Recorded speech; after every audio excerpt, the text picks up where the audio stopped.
교회 안에 들어오시니까 좀 거시기한 냄새가 좀 나죠? 그 거시기한 냄새가 거름 냄새예요, 거름. 화분에다가 좀 거름을 줬나 봐요.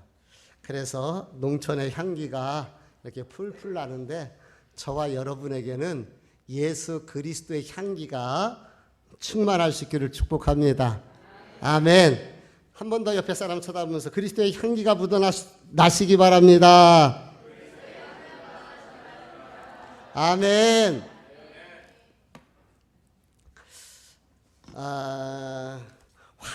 황의성이라는 그런 분이 있으셨습니다. 근데 이 소년 시절부터 이분이 폭력, 강도, 절도 아주 죄질이 나쁩니다.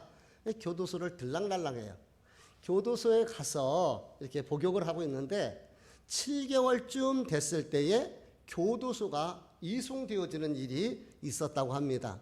새로운 교도소로 가서 이렇게 이제 생활을 하는데 또 신참이 왔으니까 고참들이 있었던 교도소에서는 괴롭히는 거예요. 자기가 있었던 데는 자기가 대장일 수도 있는데 새로운 데 가니까 오기로 그래서 싸움을 하게 되고 또 집단 구타를 당하는 일이 다반사이고 이런 생활을 하고 있는 가운데 어느 날 그날도 지지 않으려고 오기로 얻어맞고 있는데 변기통 있잖아요. 안에 그 감방 안에 그 변기통 옆에서 어떤 분이 눈물로 기도를 하더라는 거예요. 그러면서 피투성이가 된 자기한테 와서 그 눈물도 안 닦고 자기의 피를 닦아주는 그러한 일들이 일어나게 됐습니다. 그때에 자기 가슴 속에 불덩어리가 붙는 것 같은 뜨거움을 느꼈다고 합니다. 뜨거웠던 그 불덩이 같은 그 체험이 그의 인생을 바꿔놓기 시작합니다. 그분의 도움을 통해서 하나님이 어떤 분인가를 조금씩 알게 되고 성경을 읽다 보니까 성경 속에서 역사하시는 하나님을 만나면서 성령의 충만한 역사가 나타나지게 됩니다. 그 사람이 바뀌니까요, 교도소에서 모범수로 3개월 일찍 출소를 시켜줬다고 합니다. 그 사람이 나와서 그때서부터 매일 하루에 3번, 4번씩 반복해서 불렀던 찬송가가 있는데 그 찬송가가 오늘 저와 여러분이 함께 불렀던 191장의 찬송가예요. 그분이 나중에 책을 썼는데 그 책의 이름도 성령이 계시네 할렐루야 나와 함께 계시네. 한 사람의 따뜻한 이 사랑이 불씨가 되어서 한 사람에게 임했고 그 불이 성령의 불이 되어져 그 사람을 변화시켜 놓고 바꿔놓고 그래서 한 사람을 바꿨을 뿐만 아니라 그 사람을 전도자로 바꾸는 이런 역사가 일어나게 됐습니다. 이것이 바로 성령의 역사인 줄 믿습니다. 사람의 힘으로 바꿔지는 게 아니잖아요. 성령의 능력을 통해서 바꾸어지는 것입니다. 내가 매일 기쁘게 순례의 길 행하면 주의 팔이 나를 안보함이요. 내가 주의 큰 복을 받는 참된 비결은 주의 영이 함께 함이라. 성령이 계시네. 할렐루야 함께 계시네. 그렇습니다. 인생을 살아갈 때에 목표와 방향이 없으면은 그것은 방황이 됩니다. 그런데 목표가 있고 가야 할 곳이 있으면은 그것은 순례자가 되는 거예요. 저와 여러분이 이 땅을 살아갈 때에 방황하는 사람들 되지 마시고 황의성처럼 성령의 이끄심을 통하여 순례자가 되시기를 바랍니다. 성령의 은혜 안에서 감사하면서 성령의 능력 안에서 기뻐하면서 성령 충만한 삶이 되기를 주님의 이름으로 축복합니다. 아멘. 오순절날 성령이 임하니까요 제자들에게 역사가 나타났어요. 그들은 가슴이 뜨거워서 견딜 수가 없어 나가서 예수 그리스도를 전하기 시작합니다. 그때의 오순절 절기를 맞아서 약 15개 국가에 외국에서 살다가 온 거예요. 그러니까 언어가 다 틀려요. 근데 놀라운 것은 한 사람이 설교를 하면은 동시 통역 시스템이 돼서 성령님께서 각 나라의 말로 들리도록 이렇게 일하신 거예요. 이 얼마나 놀랍습니까? 히브리 말로 하는데 막 한국어로 들리는 거예요. 한국어로 했는데 영어로, 불어로, 독어로, 일본어로, 중국어로 막 들려지는 거예요. 이런 역사들이 나타납니다. 근데 실질적으로 또 선교 현장에 보면은, 선교의 역사에 보면은 이런 일들이 있었다고 그래요. 막 그냥 너무 답답하니까 그냥 한국말로, 한국 사람이 한국말로 설교를 했는데 그 나라 말로 막 통화되는 이런 일들이 있었다고 합니다. 이렇게 복음을 전하니까 언어가 통합이 되어지는 거예요. 노아 홍수 때에 다 뿔뿔이 갈라지고 흐트러졌던 것이 성령 안에서 통합이 이루어지게 됩니다. 그러니까 사람들이 놀라며 당황했다 이렇게 얘기합니다. 12절 말씀입니까? 놀라며 당황하여, 그들이 놀랍고 당황스러운 상황에서 결론을 내렸는데 그 결론이 무엇이냐? 바로 13절의 말씀이에요. 우리 다 같이 한번 13절 읽어볼게요. 시작.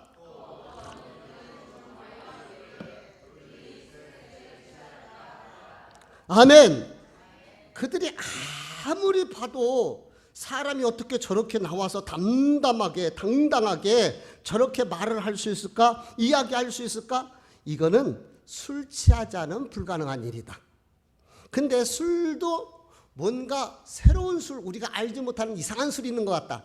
그 술에 취하니까 저와 같이 된다라고 이렇게 이야기를 했어요. 이때에 베드로가 등장을 해서 사람들, 시끄러운 사람들을 조용케 하면서 이렇게 얘기합니다. 15절 말씀이에요. 같이 읽어볼게요. 시작. 때가 제3시니 너희 생각과 같이 이 사람들이 취한 것이 아니라. 때가 몇 시요? 때가 제3시. 3시란 말은 우리 시간으로 9시를 가리켜요. 그러면 생각을 해보세요. 아침 9시에 술 취해서 나와서 떠들어대는 사람 있겠습니까? 그거는 아닌 것 같아요. 그렇죠? 그러니까 베드로가 얘기하는 것이에요. 그 얘기하는 거예요. 지금 3시 아닙니까? 아침 9시 우리 시간으로. 아니 아침 9시에 누가 술에 취해서 이렇게 떠드는 것입니까? 우리는 술 취한 것이 아닙니다 라고 이야기를 하는 것이죠.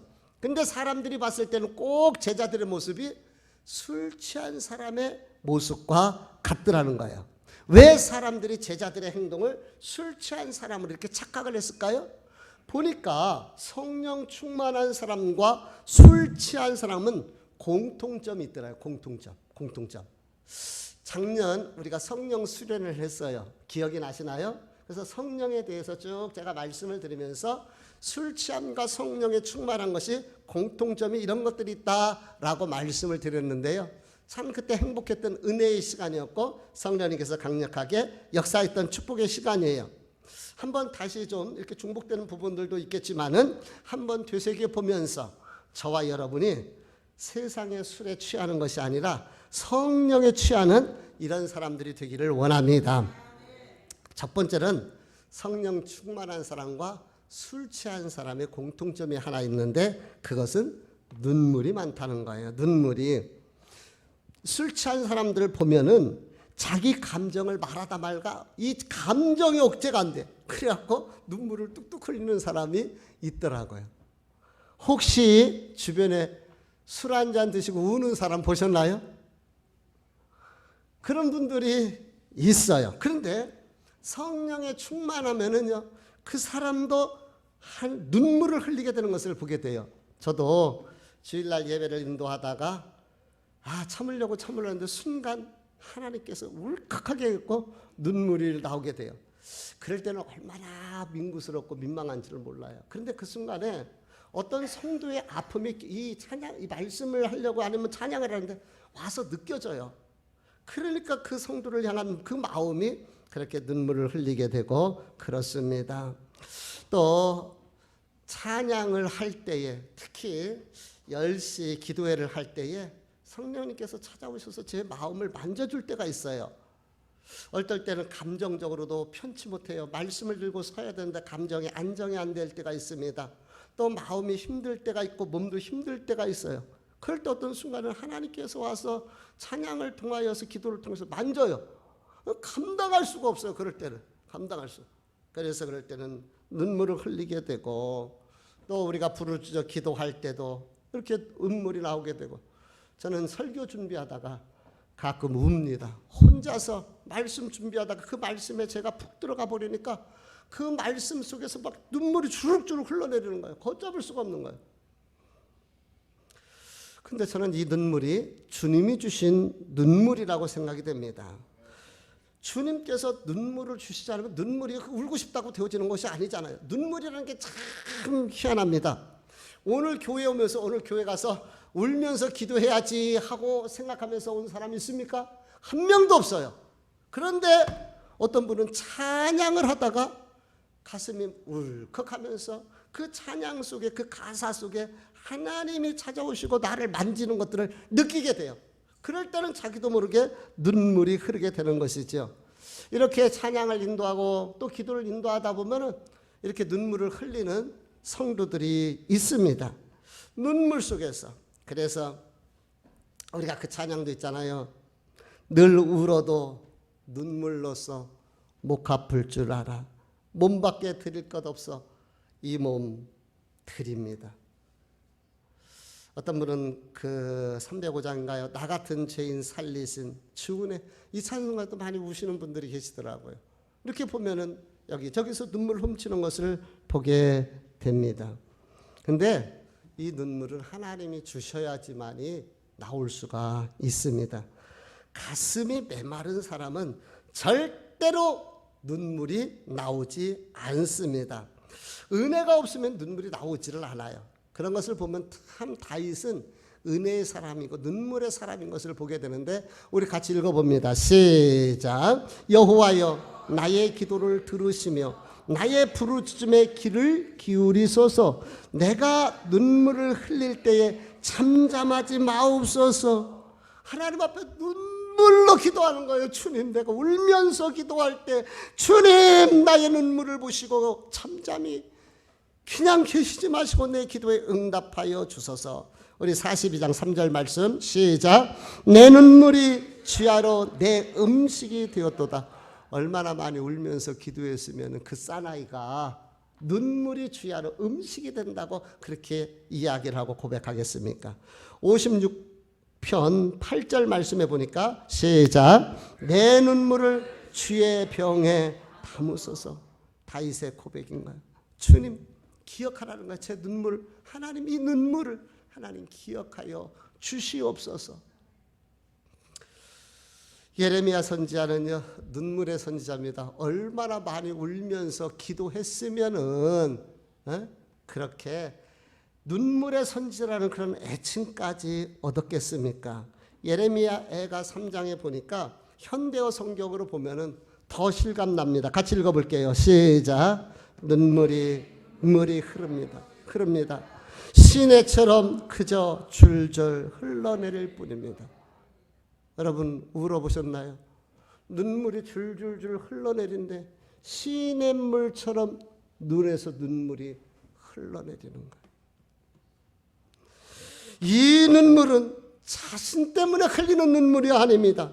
이 눈물은 하나님 나라를 위하는 애통하는 눈물이요, 택한 하나님의 백성들이 포로로 끌려가며 뿔뿔이 찢어지는 것을 보면서 애절해서 흘리는 그 눈물이었던 것이에요. 열왕기하 20장 5절 말씀해 보니까 읽어볼게요. 시작. 내가 네 기도를 들었고 네 눈물을 보았노라. 내가 너를 낫게 하리니 내가 3일 만에 여호와의 전에 올라가겠고 내가 네 날을 15년 도할 것이며. 할렐루야. 하나님께서는 히스기야 왕의 눈물의 기도를 기뻐 받으셨어요. 그리고 그 눈물의 기도를 주님께서 들으시고 그 눈물을 보시고 15년 동안 생명을 연장해 주시는 주님의 모습이에요. 여인의 눈물은 사나이의 마음을 약하게 하고 어머니의 눈물은 자식을 살리며 성도들의 눈물은 하나님의 마음을 감동시키는 줄 믿습니다. 자식을 위해서 우시기 바랍니다. 교회를 위하여 같이 울었으면 좋겠습니다.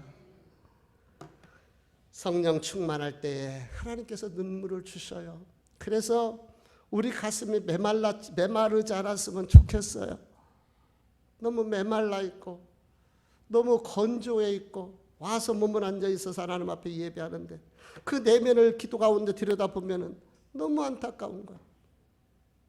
오늘 기도회를 진행을 하면서 제가 아까 그런 얘기를 했지요. 여기에 목사 2분, 사모 1분, 권사 1분 있다고.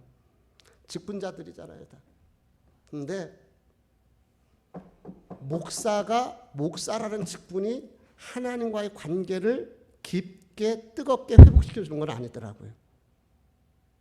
사모라는 그 직분이 하나님의 특별 은총이 있는 것이 아니더라고요. 그래서 중요한 것은 하나님과의 관계더라. 5년, 10년, 특별히 10년 이상 되신 분들 주일날, 주일 예배 정말 하나님 앞에 바로 드리시기를 바랍니다. 왜냐하면 무뎌져. 우리 마음이 무뎌져. 우리 마음속에 하나님을 향한 감동이 없고 감격이 없고 형식과 늘상 해왔던 그 모습만 있을 수 있어요. 우리 하나님 앞에서 부단히 새로워지려고 저를 비롯해서 우리 모두가 함께 애썼으면 좋겠습니다. 하나님께서는 살아가는 자에게 눈물을 주시더라고요. 또 술 취한 사람과 성령 충만한 사람 특징이 있어요. 되게 행복해요. 술 취한 사람들이요 해피합니다. 뭐가 그렇게 행복한지를 모르겠어요. 뭐가 그렇게 즐거운지를 모르겠어요. 별것 아닌데 막 웃었었고요. 돈도요 술값도 다 지가 지불한다는 거예요. 다 내가 낼게 오늘 내가 쏜다 하면서 얼마나 기분이 좋은지를 모르겠어요. 여기 어르신들 왕년에 한 잔씩 잡숴 보셨잖아요. 그렇게 하시지 않았나요? 혹시 술 한 잔 드시면 너무 기분이 좋았고 내가 질른다 오늘 뭐. 근데 성령 충만한 사람의 특징도 마찬가지더라고요. 무리의 법칙, 동류의 법칙이라는 것이 있다고 말씀드렸는데 비슷한 것끼리 함께 어울리게 되는 거예요. 성령 충만함은 그 비슷한 것들이 함께 어울리게 되는데 평안, 기쁨, 감사, 찬양이 함께 오는 거예요. 성령이 충만하면은요 능력이 나타나는데 그 능력이 다른 게 능력이 아니라 평안이 능력이더라고. 그리스도 예수 안에서 평안해. 이 평안. 근데 이 평안은 모든 것이 다 완벽해서 오는 평안이 아닙니다. 착각하지 마세요. 내가 다 완벽해서 문제, 걱정, 근심이 없어서 평안한 것이 아닙니다. 이 평안은 부족하면 부족한 대로 주님이 주시는 평안인 거예요. 어려우면 어려울수록 나름대로 그 안에서 주시는 하나님의 평안인 거예요. 아프면 아픈 대로, 가난하면 가난한 대로, 문제가 있으면 문제가 있는데도 불구하고 그 문제에 매몰되지 아니하고 그 문제 속에서도 주님 주시는 은혜와 평안이 있더라고요. 이게 성령님께서 주시는 은혜예요. 이건 세상 사람들에게는 있을 수가 없는 그 평안인 것이죠. 평안의 짝꿍이요 기쁨입니다. 그러니까 마음이 편안하니까 기뻐요. 기쁘니까 나도 모르게 찬양이 나오죠. 술 취한 사람들은요 마이크를 놓지 않는다고 그래요. 지 혼자 독점을 하는 거예요, 술 취하면은. 근데 성령 충만한 사람도 입에서 늘 찬양이 흘러 넘치게 되는 것이죠. 전쟁터 같은 인생 삶이 아닙니까? 이 가운데서도 우리가 평정심을 잃지 않고 살아갈 수 있는 것은 바로 하나님의 성령의 인도하심인 줄 믿습니다. 성령의 능력, 성령 충만함을 위해서 우리는 늘 구해야 되는 거예요. 성령 충만해야 됩니다. 마귀 충만해서는 안 돼요. 절대로 마귀 충만하면은요 마음속에 불안, 염려, 근심, 걱정, 원망, 불평 이런 것들이 들어온다니까. 그러니까 우리 안에 있는 평안, 기쁨, 감사 이런 것들이 깨져나가는 거예요. 그런데 우리 안에 성령으로 충만하면은 우리 안에 있었던 불안이 떠나가고 염려, 근심이 사라지고 걱정이 물러가고 정말 평안이 능력이다. 사랑하는 성도 여러분, 정말 심령의 평안이 있기를, 샬롬의 평강이 있기를 축복합니다. 여호와 샬롬, 예루살렘 다 평화란 말이에요. 하나님은 평화요. 예루살렘 그 거룩한 하나님의 성전 평화인 줄을 압니다. 술 취한 사람은요, 그 순간만큼은 다 잊어버립니다. 그래서 마시고 또 마시고 취하고 또 취해서 이 밤이 새기 전에 춤을 춥시다. 밤새도록 마시고 춤을 추고 노는 거예요. 그런데 아침에 남는 것이 무엇입니까? 남는 것은 공허뿐입니다. 술 취하면 남는 것은 공허뿐이에요. 그 다음에 오는 것이 있죠. 숙취로 인해서 몸 피곤하지요. 속쓰림만 있게 되는 거예요. 그런데 성령에 충만한 사람은 샘이 솟듯이 그 안에서 평안과 감사, 기쁨이 솟아나게 됩니다. 우리 성도들에게 다 삶의 현 주소가 틀리잖아요.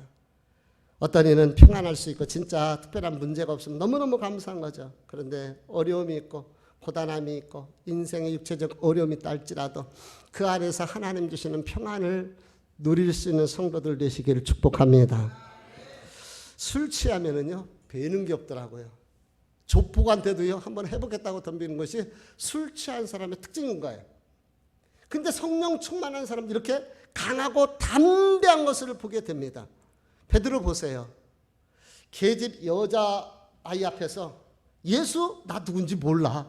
아니 이럴 수가 있습니까? 세상에 아니 계집종 앞에서도 예수 그리스도가 누구인지 부인하고 심지어 저주하고 그러면서 도망다니고 피하여서 골방에 숨어서 두려움 속에 벌벌 떨던 베드로였습니다. 근데 그가 성령의 충만함을 받으니까 담대한 거예요. 관원들이 협박하고 때리고 감옥에 쳐넣어도요. 세상의 감옥에서도요. 그냥 얼마나 깊이 잤던지 천사가 발로 차서 깨웠다니까요. 그런 여유가 생긴 거예요. 감옥에서도. 인생이 얼마나 우리가 감옥같이 쫓기고 힘듭니까? 그런데 주님이 주시는 평안이 있으면 그렇게 담대할 수가 있게 되는 것이에요. 성령 충만하면은요. 담대함과 용기를 잃지 않습니다. 사랑하는 성도 여러분, 우리 믿음의 배짱을 가지고 세상을 살아갔으면 좋겠습니다. 성경은 우리를 향하여 뭐라고 하는지 아십니까? 오직 너 하나님의 사람아, 오직 너 하나님의 사람아, 오직 너 하나님의 사람아. 따라서 합시다. 오직 너 하나님의 사람아.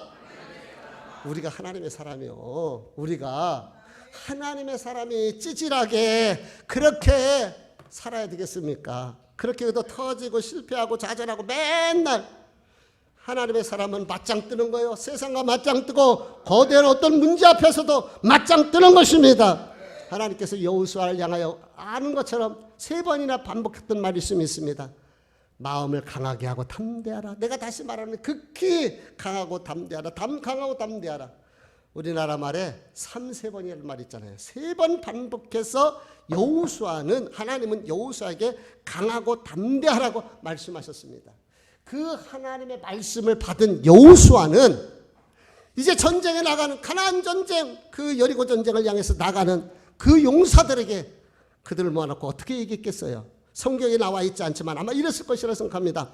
여러분, 하나님이 우리 편이십니다. 하나님께서 선봉에 쓰실 것입니다. 강하고 담대하십시오. 여리고는 무너집니다. 그렇게 선포하지 않았겠습니까? 그리고 당당하게 나가는 거예요. 저는 오늘 하나님의 말씀을 가지고 우리 성도들에게 선포합니다. 사랑하는 성도들이여, 마음을 강하게 하고 담대하시기를 바랍니다. 우리 인생에 여리고가 있다 할지라도 그 여리고가 열리고가 될 것입니다. 기가 막힐 웅덩이에 빠질 때가 있고요, 수렁에 빠질 때가 있지만은 하나님이 건져주실 것입니다. 강하고 담대하십시오. 여리고는 열리고가 될지어다. 닫힌 문, 열린 문이 되어질지어다. 하나님이 하시면 됩니다. 성령님이 하시면 되는 거예요. 그래서 우리가 세상을 살아갈 때 강하고 담대하게, 하나님의 자녀, 오직 너 하나님의 사람아. 우리 하나님의 사람이요, 하나님의 사람답게 강하고 담대할 수 있기를 바랍니다. 마지막 또 하나 말씀을 드리면, 술 취한 사람은 좌우지간 말이 많습니다. 술 먹는 사람들. 그래서 여기 이렇게 영업하시는 분들 진상 손님들 없는지를 모르겠어요. 오면은 뭘 그렇게 그냥 그 말이 많고 할 얘기들이 많은지 좀 영업 끝나서 빨리 들어가서 좀 쉬었으면 좋겠는데 막 2시, 3시, 4시 그러고 있으면 아 얼마나 힘들까요. 근데요 성령 충만한 사람도요 말이 많습니다. 성령 충만한 사람들 말이 많은데요 우리가 말에는 멋있는 말이 있고 맛있는 말이 있고 멋대가리가 없는 말이 있고 맛대가리가 없는 말이 있는 것 같아요. 우리 성도들은 멋있는 말, 맛있는 말, 특히 멋있는 말이 잘 안 되면은 맛있는 말이 됐으면 좋겠어요. 맛있는 말은 위로하고 격려하며 응원하고 축복하는 말이 맛있는 말인 줄 압니다. 그런데 아이고 흉보고 험담하고 뒷담화하고 멋대가리 없는 말이에요. 오늘 저와 여러분이 맛있는 말을 쓸 수 있는 성도들이 됐으면 좋겠습니다. 우리 옆에 사람에게 한번 맛있는 말로 이 시간 맛있는 말을 한번 전해주시기 바랍니다. 한번 해보세요. 맛있는 말도.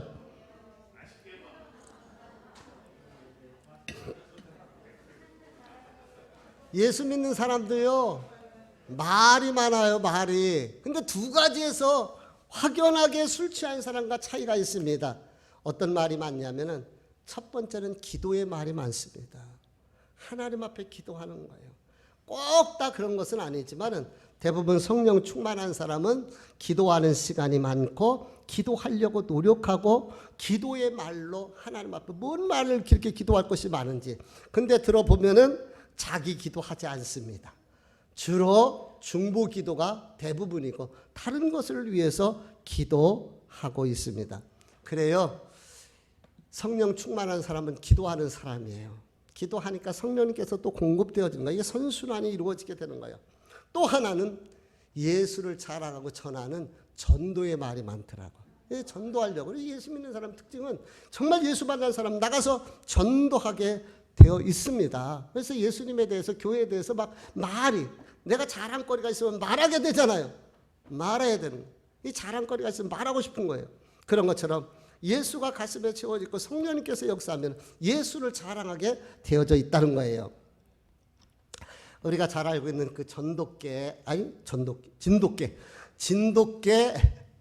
그 박병선 그 장로님 되셨는데 그분은 대단한 사람이에요. 순천시 공무원 출신인데 이분이요 얼마나 대단하냐면은 월급을 받으면은 그 부인이 정은숙 집사인데 한 푼도 갖다 주지 아니하고 그 돈으로 다 술 먹고 취미 생활하고 자기가 다 쓰고 마는 거예요. 다 써. 최고로 비싼 카메라로 사진을 찍고 다니기도 하고 또 수석을 하고 게다가 진돗개를 키우고 또 일본까지 이렇게 진돗개를 가지고서 대회에 나가고 대통령상까지 받고 그랬던 사람이라고 합니다. 회장 직함만 12개 있었다고. 그러니요 그 부인이 얼마나 힘들었을까 이해가 되죠. 회장 직함만 12개니까 뭐 친목계 뭐 무슨 개 뭐 동창회 뭐 하여튼 얼마나 많이 했겠습니까. 근데 이분이 부인의 간곡한 기도와 전도로 교회를 나오게 됐어요. 근데 교회 나온 날 이렇게 교회를 주변을 살펴보는데 왜 빈자리가 이렇게 눈에 보이는지 모르겠더라는 거예요. 교회 처음 나간 날 그랬다는 거예요. 하나님 내가 교회 다니면 저 빈자리는 내가 채우겠습니다. 성령님께서 그 마음을 주신 줄 압니다. 교회 와서 빈자리가 보이는 사람 있고 안 보이는 사람 있고 교회 와서 내가 할 일들이 보이는 사람 있고 안 보이는 사람이 있어요. 교회 그렇게 들락날해도 안 보이는 사람은 안 보여요. 근데 그 마음에 그런 감동을 주시더라는 거예요. 그가 2007, 8년대쯤 되는데 그때 그 시의회 순천시에서 시의회의 의원으로 출마를 했는데 그 약속을 지키려고 선거는 안 하고 돌아다니면서 전도를 했다는 거예요. 그런데 놀라운 것은 전남 지역에서 가장 많은 득표로 시의원이 됐대요. 참 하나님께서 놀랍죠? 이게 어떻게 가능합니까? 성령님께서 역사하시니까 가능한 줄 믿습니다. 그래요. 성령의 역사는 정말 다양하게 나타나는데 술 취한 사람과 비교해서 비슷한 모습이 많아요. 특별히 술 취한 사람들이 말이 많은 것처럼 예수 그리스도에 대해서 전도하고 기도하는 일에 말이 많더라는 것이죠. 마무리를 하면서 결론을 말씀드립니다. 강원도 황지에 가면은 예수원이라는 기독교 공동체가 있습니다. 제가 신학교 다닐 때 관심이 참 많았어요, 공동체에 대해서. 그래서 그 당시에는 차가 없잖아요. 그냥 버스 타고, 버스를 몇 번을 타고 갔는지를 몰라요.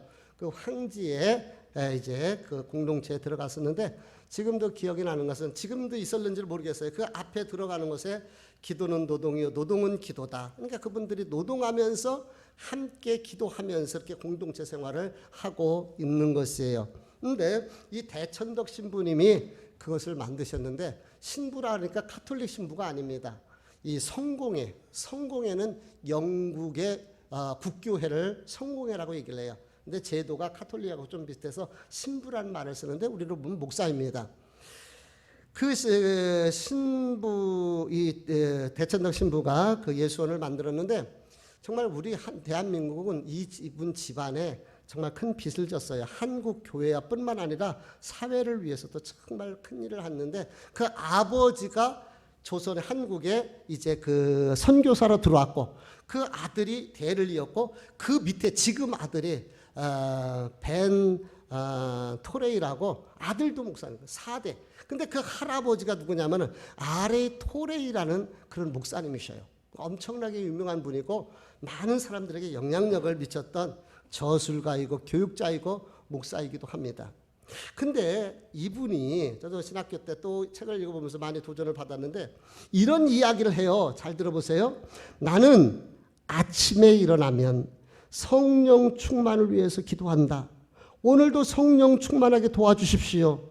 왜냐하면은 성령 충만하지 않으면 오늘 하루 나는 너무나 쉽게 흔들릴 수 있는 사람이기 때문에 그렇다. 잘 들으셨나요? 우리 한번 그러면서 이렇게 얘기를 합니다. 그분의 기도에 한번 같이 한번 공감해 보십시다. 같이 읽어봅니다. 시작. 하나님, 제가 성령 충만하다고 느끼지 못할 때 함부로 말하지 않도록 도와주십시오. 성령 충만하지 않을 때 말하면 실언이 되기 쉽고 사람들에게 상처를 주기 쉽기 때문입니다. 하나님, 제가 성령 충만하지 않을 때 제 인생의 중요한 결정을 하지 않도록 도와주십시오. 성령 충만하지 않으면 저의 결정은 잘못될 가능성이 항상 있기 때문입니다. 여러분, 이렇게 우리가 성령 충만을 위해서 기도해야 될 줄 압니다. 이렇게 성령 충만하지 않으면은 우리 말이 누군가에게 상처를 줄 수가 있고 누구에게 아픔을 줄 수가 있어요. 내 편에서 이야기하기 때문에 그렇습니다. 어떤 결정 문제가 우리 앞에 얼마나 많습니까? 이걸 해야 될까 말아야 될까? 수도 없이 우리 앞에 선택했을 때가 많아요. 그럴 때 성령의 인도하심을 받으시기를 바랍니다. 성령의 이끄심을 받으시기를 바랍니다. 그래서 하나님, 주님의 뜻이 무엇입니까? 성령님 인도해 주십시오.